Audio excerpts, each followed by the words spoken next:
तो दोस्तों आज हम लोग यूपी टीजीटी 2021 में सोशल स्टडीज यानी कि सामाजिक विज्ञान का जो पेपर आया था उसमें नागरिक शास्त्र यानी कि पॉलिटी के प्रश्नों को यहाँ पर हल करेंगे। तो कुल मिला के जैसा कि मैंने आप लोगों को बताया था कि 62 प्रश्न यहाँ पर पूछे गए थे। जो पहला प्रश्न होता है सभी के लिए कॉमन रहता है, उसमें से एक खंड आप किसी भी विषय से परीक्षा दे रहे हो आपको करना ही पड़ता है। इसके बाद शेष जो 62 प्रश्न हैं किस प्रकार के प्रश्न पूछे गए थे आइए देखते हैं। जैसे कि क्वेश्चन में पूछा गया था भारत का संविधान मान्यता देता है, तो इसका उत्तर ऑप्शन सी था धार्मिक और भाषाई अल्पसंख्यक को। ऑप्शन सी इसका करेक्ट था। अगला क्वेश्चन पूछा गया था कि 42वें संविधान संशोधन अधिनियम 1976 के द्वारा निम्नलिखित में से किन शब्दों को प्रस्तावना में जोड़ा गया, तो इसका उत्तर है ऑप्शन ए समाजवादी, पंथ निरपेक्ष और अखंडता शब्द को। ठीक है। फिर अगला क्वेश्चन था कि किसी व्यक्ति को एक ही अपराध के लिए एक से अधिक अभियोजित और दंडित नहीं किया जा सकता, यह निम्न में से किस अनुच्छेद में वर्णित है। तो दोस्तों ये वर्णन मिलता है अनुच्छेद 20 के अंतर्गत। क्वेश्चन पूछा गया था कि किसने राज्य को एक ऐसा संगठन माना है जो सर्वसाधारण को यथासंभव बड़े से बड़े पैमाने पर सामाजिक हित की सिद्धि में सहायता देता है। तो फ्रेंड्स इसका आंसर है लास्की यानी कि विकल्प बी इसका करेक्ट था। किसने विचार दिया था कि चूंकि समाज का स्वरूप संघात्मक है इसलिए सत्ता का स्वरूप भी संघात्मक ही होना चाहिए। तो फ्रेंड्स ये जो कथन है कि समाज का स्वरूप संघात्मक है इसलिए सत्ता का स्वरूप भी संघात्मक होना चाहिए, इसका आंसर है ऑप्शन ए यानी कि विकल्प ए इसका सही है, लॉस्की इसका आंसर होगा लॉस्की। अगला क्वेश्चन था कि मूल अधिकारों को प्रवर्तित करने के लिए रिट कौन जारी कर सकता है। तो फ्रेंड्स यहाँ पर जैसा कि आप लोग जानते हैं कि अनुच्छेद 32 के अंतर्गत सुप्रीम कोर्ट और 226 के अंतर्गत हाई कोर्ट रिट जारी कर सकता है, तो इसका उत्तर ऑप्शन डी होगा। निम्नलिखित में कौन एक बहुलवादी विचारक नहीं है, कौन है जो कि एक बहुलवादी विचारक नहीं है। तो GDH कोल, ई बार्कर और एच जे लास्की ये तीनों सही हैं।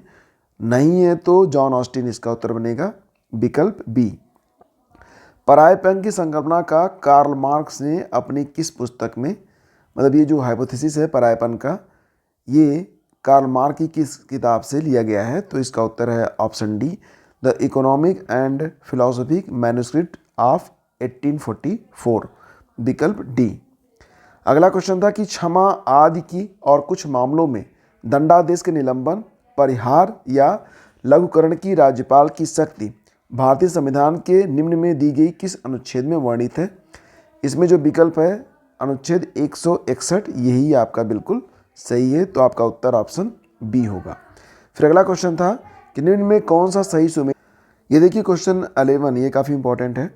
देखो यहाँ पर कि कौन सा सही सुमेलित है, एक ही इसमें सही सुमेलित है। जैसे कि नाजीवाद बताया जा रहा है फ्रांस में, तो ये गलत हो जाएगा। नाजीवाद का जो हिटलर जो था वो नाजीवाद से प्रभावित था, मतलब वही इसका जन्मदाता भी कह सकते हैं आप। तो इसका उत्तर अगर जर्मनी होता तो ही ये सही होता।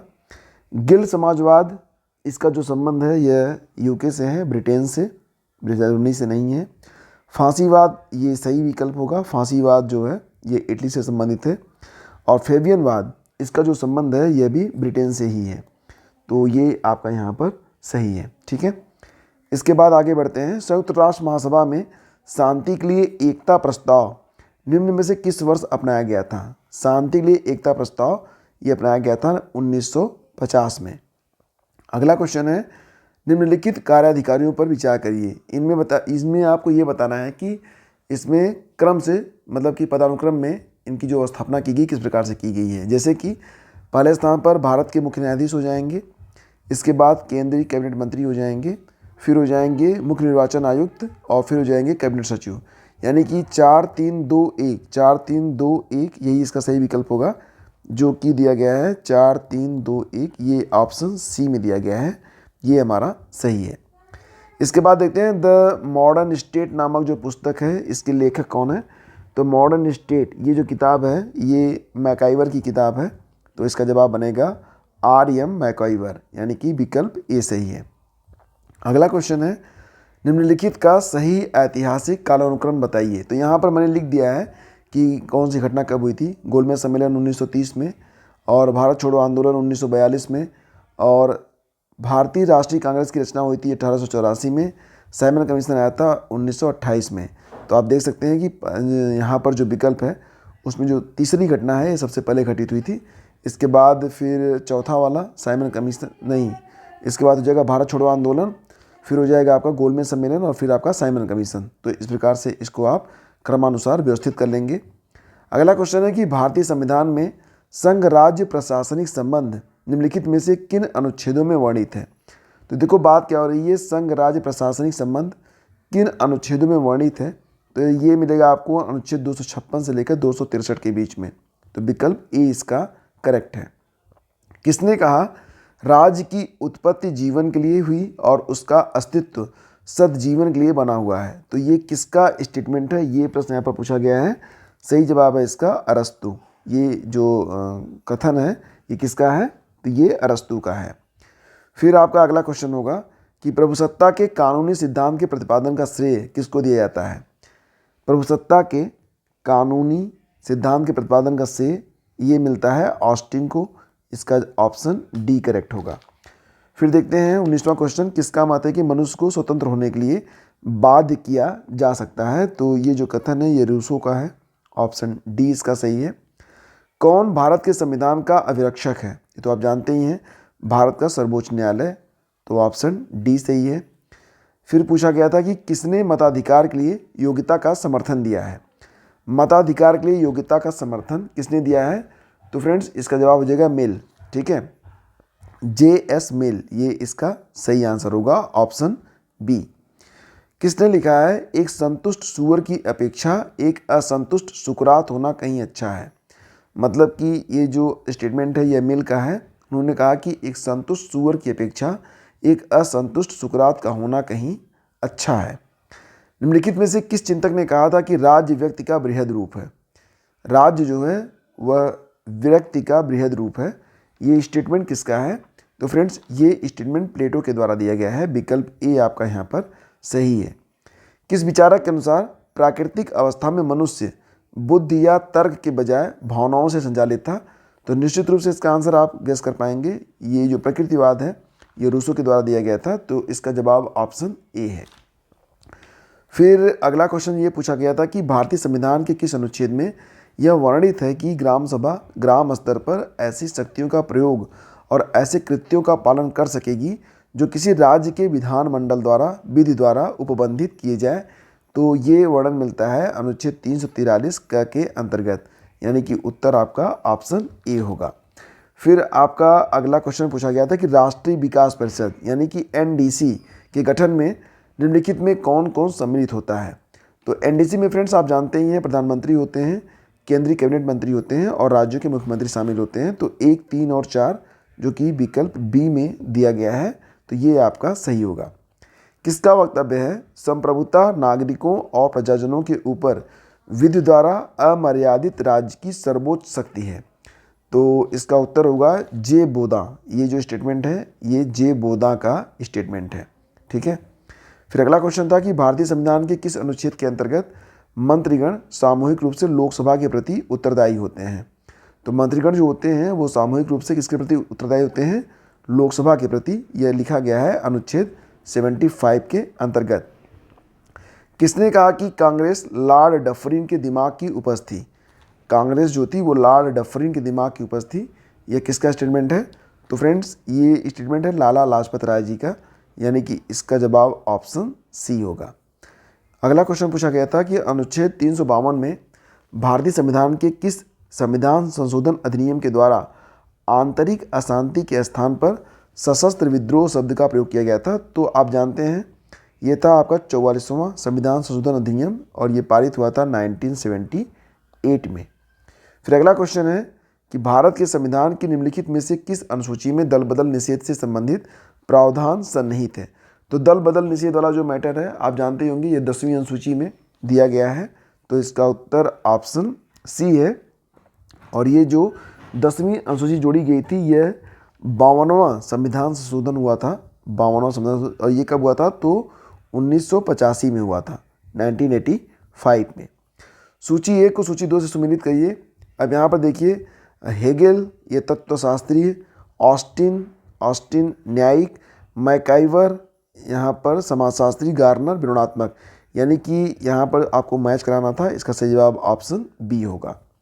फिर अगला क्वेश्चन है कि सब कुछ राज्य के भीतर, राज्य के बाहर कुछ नहीं और राज्य के विरुद्ध कुछ नहीं, यह कथन इंगित करता है सर्वाधिकारवादी राज्य के प्रति। तो ऑप्शन बी इसका करेक्ट होगा। फिर पूछा गया था कि विद्वानों को उनके द्वारा व्यक्त विचारों के साथ सम्मिलित करिए। थ्रेसिमेकस ने कहा कि न्याय शक्तिशाली का हित है, न्याय शक्तिशाली का हित है। बोधा ने कहा कि अधिकतम शक्ति से डकैतों का समूह निर्मित हो सकता है, न कि राज्य। टी.एच. ग्रीन ने कहा कि इच्छा न कि शक्ति राज्य का आधार है। माओ त्से तुंग ने कहा था कि शक्ति बंदूक की नली से निकलती है। तो यहाँ पर सभी कथन आपके सही हैं, यानी कि इसका उत्तर ऑप्शन ए होगा। नौकरशाही शब्द का सबसे पहले प्रयोग किसके द्वारा किया गया था? तो नौकरशाही शब्द का सबसे पहले प्रयोग किया था विंसेंट जी गोर्ने ने, यानी कि इसका ऑप्शन डी आपका सही होगा। किसने कहा कि स्वतंत्रता अतिशासन की विरोधी है? स्वतंत्रता जो है यह अतिशासन की विरोधी है। तो यह स्टेटमेंट जो है दिया था सीले ने। किसने दिया था? सीले ने दिया गया था। और फिर अगला क्वेश्चन था कि निम्न भारतीय अधिनियमों में किस अधिनियम के द्वारा भारतीय प्रांतों में द्वैध शासन की स्थापना की गई थी? भारतीय प्रांतों में द्वैध शासन लगाया गया था 1919 का जो भारत शासन अधिनियम था के द्वारा, यानी कि इसका विकल्प बी सही है। 1963 में लोकपाल शब्द का प्रतिपादन सर्वप्रथम किसने किया था? लोकपाल शब्द का प्रतिपादन सबसे पहले किया गया था एल.एम. सिंघवी के द्वारा, यानी कि इसका उत्तर होगा ऑप्शन डी। हर राज्य की पहचान इस बात से होती है कि उसने किन अधिकारों को मान्यता दे रखी है। राज्य अधिकारों को जन्म नहीं देता बल्कि उन्हें मान्यता प्रदान करता है। यह जो कथन है यह किसका है? तो यह लास्की का कथन है, यानी कि हेराल्ड जोसेफ लास्की का कथन है। सही जवाब इसका ऑप्शन बी होगा। शक्ति के संदर्भ में किया जाने वाला राजनीतिक कार्य राजनीति है। शक्ति के संदर्भ में किया जाने वाला जो राजनीतिक कार्य है वही राजनीति है। यह परिभाषा, पॉलिटिक की यह परिभाषा किसने दी थी? तो फ्रेंड्स ये जो परिभाषा है यह लॉसवेल ने दी थी। ऑप्शन सी इसका सही है। भारत की संसद मंत्रिपरिषद के कार्यों पर इनके माध्यम से नियंत्रण स्थापित करती है। तो स्थगन प्रस्ताव, प्रश्नकाल और पूरक प्रश्न ये सभी होंगे, यानी कि इसका जो उत्तर बनेगा 1, 2, 3 ये सभी इसमें शामिल होंगे। विकल्प डी इसका आंसर होगा। निम्न उपागमों में किस एक उपागम की दो मुख्य मांगें थी? प्रासंगिकता एवं कार्रवाई। तो ये जो था यह उत्तर व्यवहारवाद के अंतर्गत आता है, यानी कि विकल्प बी इसका सही है। प्रकृति ने मानव जाति को दो स्वामियों सुख और दुख की अधीनता में रखा है, और ये जो विचार है ये बेंथम का है, यानी कि इसका उत्तर ऑप्शन सी होगा, बेंथम। फिर अगला क्वेश्चन पूछा गया था कि निम्नांकित वक्तव्यों पर विचार करिए। भारत संघ की कार्यपालिका शक्तियां प्रधानमंत्री में निहित हैं। ये सही है? नहीं दोस्तों, ये गलत हो जाएगा। भारत संघ की जो कार्यपालिका शक्तियां होती हैं ये राष्ट्रपति में, प्रेसिडेंट में निहित होती हैं। और प्रधानमंत्री सिविल सेवा बोर्ड का पदेन अध्यक्ष होता है, ये भी गलत है। प्रधानमंत्री नहीं बल्कि जो कैबिनेट सचिव होता है, कैबिनेट सेक्रेटरी, वो सिविल सेवा बोर्ड का पदेन अध्यक्ष होता है। तो यहाँ पर नहीं एक सही है और ना ही दो सही है। पूना समझौता आपको पता ही है कि ये 1932 में हुआ था, 1932 में गांधी और अंबेडकर जी के बीच में। तो ऑप्शन बी इसका करेक्ट है। भारत की संप्रभुता, एकता और अखंडता को धारित और रक्षित करना, यह जो प्रावधान है किसमें किया गया है? संविधान की प्रस्तावना में, राज्य के नीति निर्देशक तत्व सिद्धांतों में, मूल अधिकारों में, बल्कि मूल कर्तव्यों में, यानी कि 51 के अंतर्गत ये वर्णन मिलता है। तो इसका जवाब ऑप्शन डी होगा। भारतीय संविधान के अनुच्छेद 263 के अनुसार एक अंतर्राज्य परिषद की स्थापना निम्न में से किसके द्वारा की जा सकती है? तो अंतर्राज्य परिषद यह सरकारिया आयोग के निर्देश के बाद बनाया गया था, और इसका उत्तर होगा ऑप्शन ए, यानी कि राष्ट्रपति के द्वारा। कौन डॉक्टर अंबेडकर की रचनाएं हैं? तो यहाँ पर देख सकते हैं कि annihilation of caste, thought on Pakistan, Ranade, Gandhi and Jinnah, the Buddha and his Dhamma. तो सभी यहाँ पर सही है। इसका उत्तर बनेगा ऑप्शन डी। अगला है कि यह किसका कथन है कि द्विसदनात्मक विधायिका ऐसी संसद है जो अपने ही विरुद्ध विभाजित होती है? तो फ्रेंड्स इसका उत्तर हो जाएगा यहाँ पर गार्नर। गार्नर इसका उत्तर बनेगा ऑप्शन बी। राज्य के आवश्यक तत्व कौन कौन से हैं? तो देखो इसका जो आंसर है वो है भूभाग, जनसंख्या, सरकार और संप्रभुता, यानी कि विकल्प डी आपका सही है। निम्नलिखित में कौन लोकतंत्र का एक सिद्धांतकार नहीं है?